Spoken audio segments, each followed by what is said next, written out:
What a way to end the informal first half of the season. The Raptors come away with the 129-120 victory over the Washington Wizards at Scotiabank Arena. And oh, it was real spicy in the building there tonight. You know, and the Raptors, they go into the All-Star break having won 6 straight games. 43-16 are the Toronto Raptors heading into the break. I mean, look, they could not have gone into the break on a better note. The reason I was a little scared about this game, the Wizards, yeah, the Raptors swept them of the season series there today. But no matter what Wizards team you see, and it seems like they play a lot better with Bradley Beal on the floor and no John Wall, and that's going to be happening for quite some time because of John Wall's injury. They play a lot better with Bradley Beal on the floor. They're actually over 500 with only Bradley Beal on the floor. And with the Raptors, look, last time they played the Raptors, we got into double overtime and Ibaka hit a clutch 3. It took that, with Kawhi in the lineup, to beat them. It was in Washington, though. Today, yes, we're at home. We don't have Kawhi. We obviously know Fred VanVleet's going to be out for quite some time.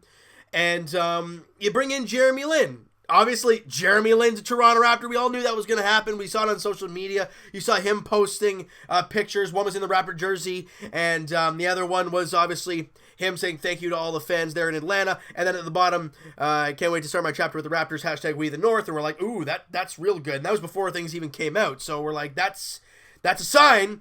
And but you know what? Jeremy Lin's kind of debut as a Raptor was real overshadowed by Pascal Siakam with a career high 44 points, 10 rebounds, and he sprinkles in a couple assists. He sprinkles in a steal and 3 blocks. Siakam was incredible. We know he's going to be a future All-Star. If he's not the most improved player this year, I'd be shocked. And it would be an embarrassment if he's not. All right? Now, it didn't start out that pretty for the Raptors, right? You know, it started out good, and then it kind of dwindled away as the quarter went on. Anyways, the first quarter, Raptors are plus four. The offense flowing 30-26, right? I mean, they're playing great basketball. They got the lead. And that's what you want after the first quarter is the lead. They had it. I mean, it was 10, but it did dwindle down to 4, but you do have a lead after one quarter of play. Second quarter, terrible. It looks like they have a tough time making their shots, and they couldn't defend for their life. They were not active on the defensive end. They just looked lost out there. They give up 39. They only score 29, and you're minus 6 at the half. Now, 6 isn't really anything to snub our nose at, and we've learned over time that this Raptor team is a second half team. We've learned that over time. So if you can give the Raptors, keep them under 10, if the Raptors can keep their opponent under 10 at the half, it gives the Raptors a very good chance, especially on home court, to come away with a victory. Now, third quarter, you got to come out flying, and for the most part, they didn't. They were kind of the same they were in the second quarter, missing their shots. At one point, the lead for the Wizards was 12, and we're like, this is awful. Nick Nurse calls a timeout. I don't know what he said. I don't know what kind of plays they drew up. I don't know what the heck happened. But right out of that timeout, the Raptors went on a 15-0 run, and just like that, you're up by 3. Incredible. Incredible job by Nick Nurse. Incredible job by the Raptors executing out there on the floor. Huge credits to Kyle Lowry for that. I thought Jeremy Lin was all right when he was out there.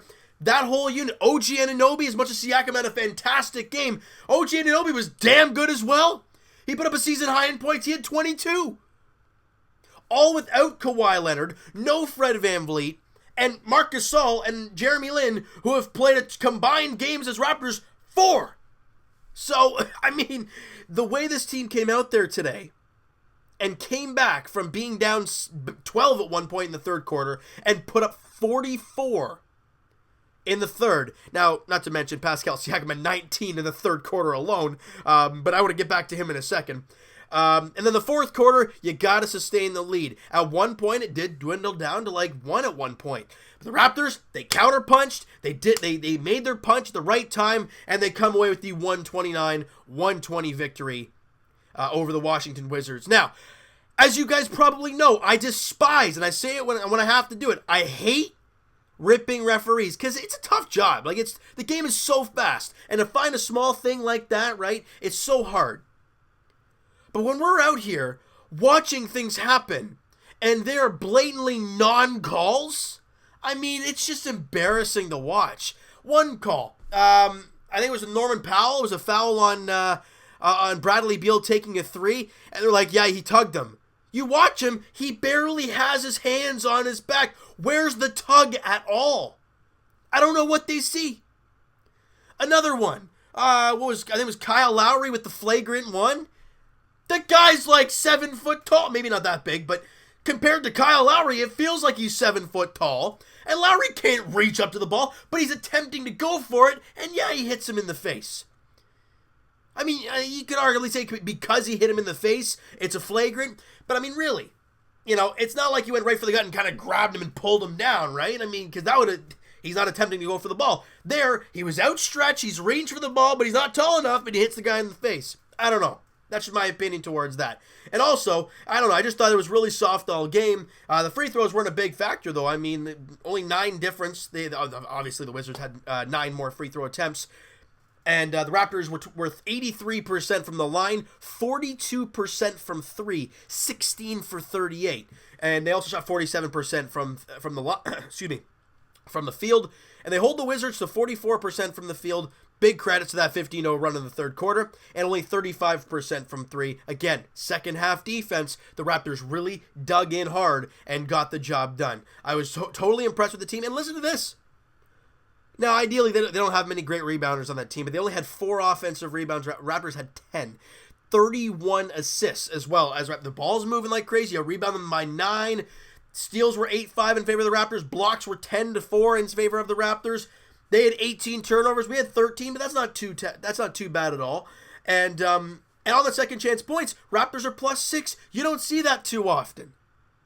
The Raptors dug in, and they played a hard game and made their punch when they needed to, and they made a sizable one and did not let off the gas pedal at all down the stretch. Big, big win there for the Raptors, because you think about it, right? You go into the All-Star break, you don't want to lose a game going into the All-Star break. You really didn't want to. But if you win, you would have won 6 straight. You'd be 43-16. You've got everything going for you. And Kawhi was able to rest today before the All-Star break. This is going to give Fred VanVleet some time, because you know how, obviously they said about 5 weeks. Yeah, but the All-Star break's over a flipping week. So, that gives Freddie quite some time to get going and get healthy. Ideally, he won't be back when we get back, but that's a week of time that he's able to heal without the team even playing a game. So it couldn't have happened at a better time for Freddie. I know, obviously, you never want him to be injured, but it couldn't have happened at a better time for him to get hurt, right? But I want him to come back healthy, and if it takes your time and it takes 6 weeks to get healthy, fine, do it. We don't want him coming back like he did last year in the playoffs and just look rough in the playoffs and look off and he was still hurting. You don't want that. And the reason they sacked Kawhi, the knee. What was the reason you were going to play him today? Yeah, you wanted the momentum going into the All-Star break, but did you really need Kawhi Leonard to play today? No. And you're going into the All-Star break where he has an extended time off other than the actual game itself. So I'm totally fine with them sitting Kawhi Leonard today. They do, and they get contributions from just about everybody else. Like we talked about Pascal Siakam, not only did he get a ridiculous amount of points, he shot 15 of 26. That is incredible. He was 10 of 12 from the line. Amazing. 4 of 5 from 3. And he also had the steal and the 3 blocks as well. He was a plus 23 on the floor. Pascal, money night for him. He's obviously the player of the game. Danny Green, he had 10 on 3 of 6 shooting. He gave you 2 of 4 from 3. You don't talk about him much, but he was efficient, and he knocked down a couple threes for you. Ibaka, look, it's 10 of the last 11 games, Serge Ibaka has a double-double.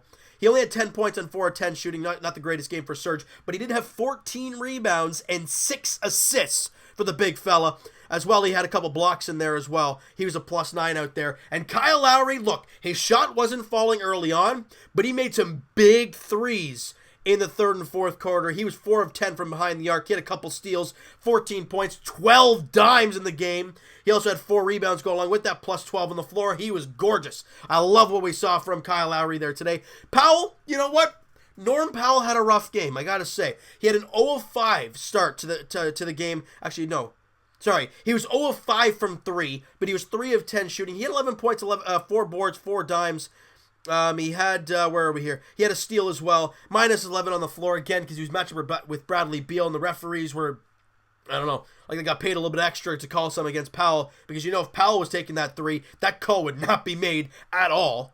But whatever, Raptors win. I'm not going to complain about it. And OG Anunoby, look, with Siakam being so damn good today, OG Anunoby's 22 points in 36 minutes and also had 5 rebounds on 9 of 14 shooting. He was 4 of 8 from 3. He gave you a steal. He gave you a block. He was a plus 18 on the floor. He was great today, was OG. I thought he was fantastic. And with Kawhi out, you needed other guys to step in and make an impact. And that's what you saw from OG Anunoby there today. Look, Jeremy Lin, his first game as a Raptor. Did he shoot the ball well? Nah, not so much. He got 3 of 7 from the field, 0 of 3 from 3. And he did make a few passes where I'm like, ooh, or he made a few plays where I'm like, ooh. But those are only chemistry issues. And it's his first game as a Raptor. He officially signed today. You can't expect him to be all perfect and goody two-shoes. Look at Marc Gasol in his first game. He didn't put up big numbers. And he didn't really today either. He only played 19 minutes, though. He had 7.7 boards on 2 of 7 shooting. But he gave you 2 steals and 3 blocks, did Marc Gasol. So he gave you the defensive end. And I was just really impressed with this win by the Raptors. I really am. To see Fred out, to see Kawhi out. And in the final game before the All-Star break, against a team who's not really in the playoffs, everybody's kind of looking forward past the All-Star break, right? And you don't want to do that, but you're playing a team that's out of the playoffs. They're fighting to get into the playoffs, and they need every win possible, so they're going to fight. The Raptors are kind of sitting up, got their sunglasses on, their shades on, sitting at the beach. You got to finish up here. And that's the way they looked in the first half. But in the third and fourth quarter, they dug in and realized, oh, wait, we still got a game to play, and they finished off the game. Great job. Closing time, they were good. They were fantastic. The Raptors did an amazing job. Now, quick thing. Pascal Siakam had 14 points at the half. You guys can do the math. He had 30 in the second half. Siakam was unbelievable. Like I said earlier, no question, player of the game in this one. Incredible job by the Raptors coming away with the victory. Now, we look past the All-Star break. The first game back from the break is next Friday. Could it be longer? Jeez. It's a week and a few days. God, I'm going to forget what basketball is all about by then.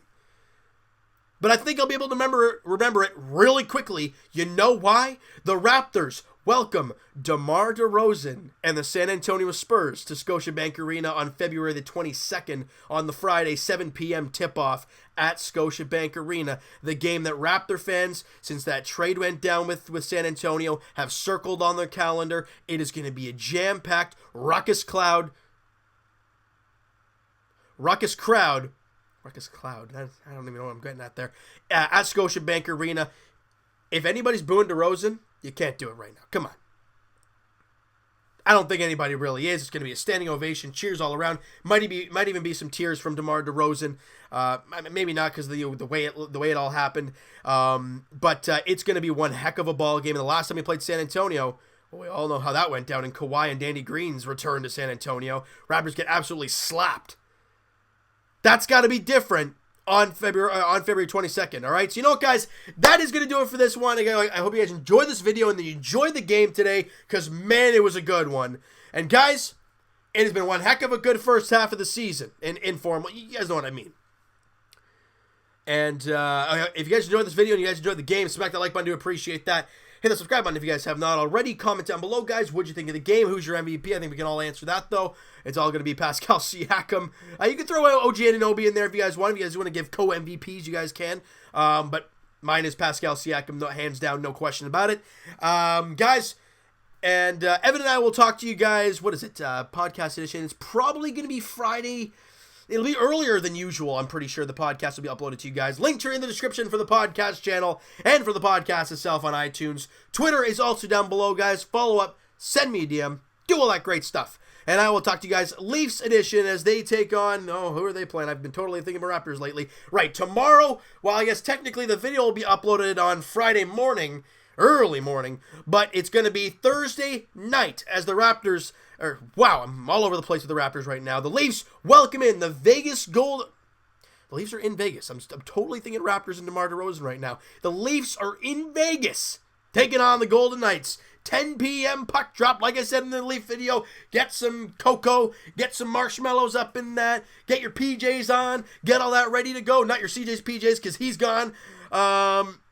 and kick back and watch the Leafs take on the Golden Knights there tomorrow night. Freddie Anderson, Marc-Andre Fleury are the expected starters in that game. And as for the Raptors, guys, like we said, I hope you guys have a great week. If you guys do not watch the Leaf videos, I hope you guys have a great week.